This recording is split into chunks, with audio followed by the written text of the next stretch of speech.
আমাদের কাছেও আসুক, যে একটা মধ্যবিত্ত ফ্যামিলি যেখানে সবাই বলে যে পড়াশোনার পর চাকরিটা খুব ইম্পর্টেন্ট। ভীষণ ইম্পর্টেন্ট। হ্যাঁ, হ্যাঁ, সেইখান থেকে বেরিয়ে একটা অনিশ্চিত জগতে আমি বলবো এখানে একটা শুরু হলো তোমার স্ট্রাগল। একটু সেই গল্পটা একটু শুনবো।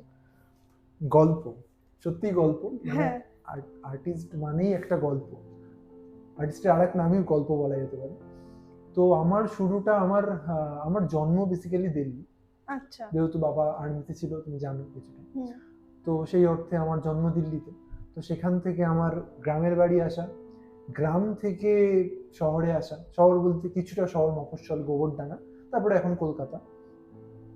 তো গোবরডাঙ্গা মানেই সবাই জানে থিয়েটারের শহর। ওখানে হুম। নাটক, থিয়েটার চর্চাটা ভীষণ রকম ভাবে হয়, অনেক ভালো ভালো দল, ভালো ভালো শিল্পী বেরিয়েছে যেখান থেকে। সেখানের ছেলে আমি। আমি কতটা শিল্পী হতে পেরেছি জানি না, চেষ্টা করছি প্রত্যেকদিন। তো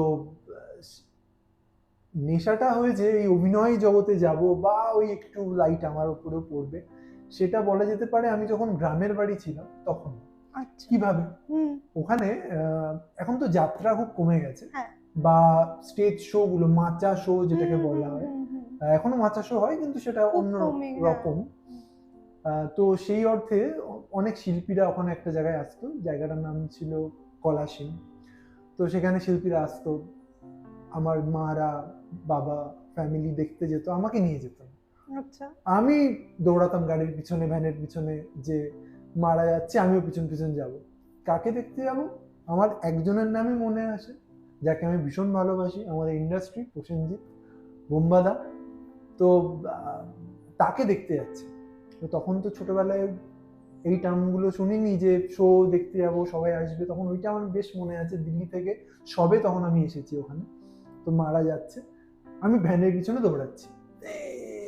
তারপরে সবাই বললো তোকে নিয়ে গেল না তো, ওখানে এটা আসবে, এই সিনেমা, এই সিনেমা, এরাম।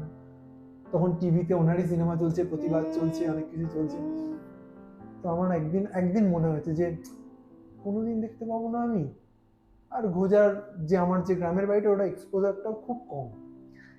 তারপরে এখন একটা জায়গায় এসেছি আমি, বা চেষ্টা করছি আসার, যেখানে ওই মানুষটিকে সামনে আমি চুপচাপ দাঁড়িয়ে দেখছি, আর চোখ চোখ থেকে টপটপ করে জল পড়ছে, যে এই মানুষটা হয়তো কিছুটা আমাকে চেনে, বা হয়তো কিছুক্ষণ আগে আমার একটা কাজ দেখে বেরোলো, আর এই মানুষটাকে একবার দেখার জন্য আমি কতটা ছুটেছি।